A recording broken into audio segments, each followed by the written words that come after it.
मेरा पीछा करते हुए यहाँ क्या बदतमीज। इसलिए दिल नहीं कर रहा था ब्रेकफास्ट खाने को। गॉड मैं अभी गिर जा। धुले हुए कपड़े तुम खुद उतारो। बासिल के बाहर भी आते थे। ओह नाज़िया हो रहा था, इससे चक्कर मुझे।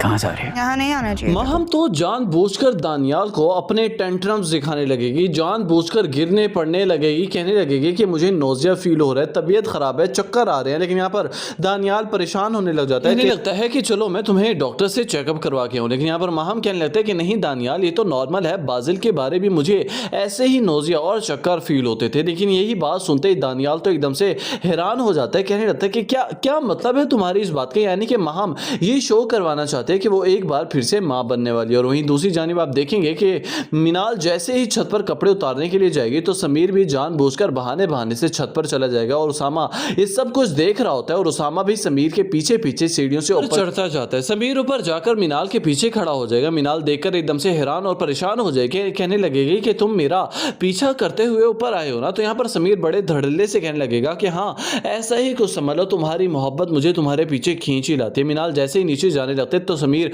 उसका रास्ता रोक लेता है, बल्कि मिनाल का हाथ भी पकड़ लेता है। मिनाल कहने लगता है कि समीर ये क्या बदतमीजी है, मेरा हाथ छोड़ो, तुम्हारी जुर्रत कैसे हुई मेरा हाथ पकड़ने के लिए। जबकि समीर मिनाल का हाथ नहीं छोड़ा होता है। इतनी ही देर में उसामा भी पीछे से आ जाता है और समीर की सारी हरकतें देख रहा होता है और समझ भी रहा होता है। समीर को लाख मना करने के बावजूद जब वो मिनाल का हाथ नहीं छोड़ा होता तो यकीनन मिनाल यहीं पर ही थप्पड़ रिसीव कर देगी मिनाल को और नीचे दौड़कर चली जाने ही लगेगी कि रास्ते में उसामा और उसकी बहन खड़े होंगे। मिनाल के तो पांव तले से जैसे जमीन ही निकल जाएगी। तो आपका क्या ख्याल है कि क्या उसामा अब मिनाल के किरदार पर शक करने लगेगा? अपनी कीमती तरह से आगाह करना मत भूलिएगा नीचे कमेंट सेक्शन।